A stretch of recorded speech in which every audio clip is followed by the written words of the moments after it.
কি অবস্থা সবার? অনেক দিন পর হচ্ছে যে আমি ভয়েস দিতেছি। আজকে শুক্রবার, যেহেতু প্রতি শুক্রবারে আমি তোশক, বালিশ, এরপর হচ্ছে কম্বল সবগুলো আমি রোদে দিই। তো আজকেও দিয়েছি।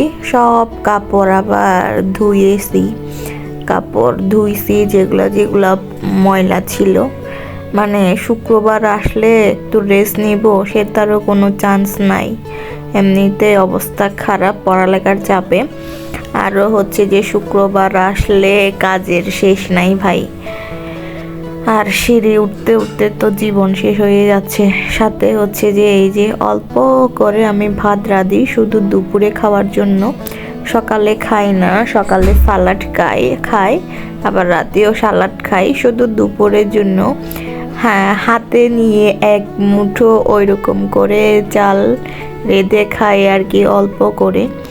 তারপরেই তো কাজের বেতির রহিমা পুরো ফ্লোরটা মুছে নিলাম, আমাদের রুমটা।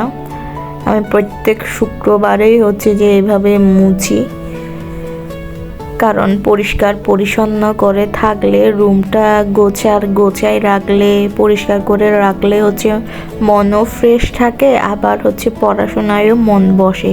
সেজন্য হচ্ছে যে আমি প্রত্যেক শুক্রবারে নিজের রুমটা সুন্দর করে পরিষ্কার করি, যদি টাইম পাই, যদি শক্তি থাকে।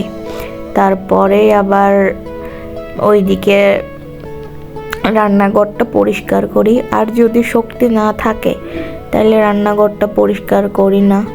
তো এভাবেই যাচ্ছে আমার দিনকাল, শুক্রবারেও রেস্ট নাই।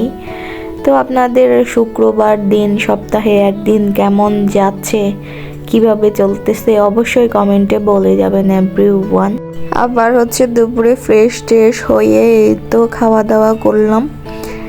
আজকে প্রথমবার হচ্ছে বাঁধাকপির সালাড খাইছি। আমাদের ফ্ল্যাটের যে মেয়েগুলো আছে ওরা আমাকে ভাগ দিছিল। এরপর বিকেলবেলা এই যে তেলের পিঠা বানানোর জন্য আমরা রেডি করতেছি। নারিকেল, বিনি চালের গুঁড়া, চিনি, লবণ, এরপর হচ্ছে এই তো কলা মিক্স করে। আসলে হচ্ছে যে যে বানায় তার খাইতে ইচ্ছে করে না। আজকে তেলের পিঠাগুলো বানাইছি ভাই। মানে এটা হচ্ছে বিনি চাল, তো আমি বিনি চাল দিয়ে তেমন মজা পাই না। মানে আমি ওই গুঁড়া দিয়ে মজা পাই, কি বলে যে ময়দা, ওইগুলো দিয়ে মজা পাই। এটা দিয়ে কেমন জানি আমার লাগে। সবার ভালো লাগলেও আমার ভালো লাগে না। তবে মজা হয়েছে বুঝছেন, কারণ সবগুলা ছিল তো খুবই মজা হয়েছে। তারপর আমি খাইতে পারি না, 3টা খাইছি, এভাবে চলে গেল দিনটা।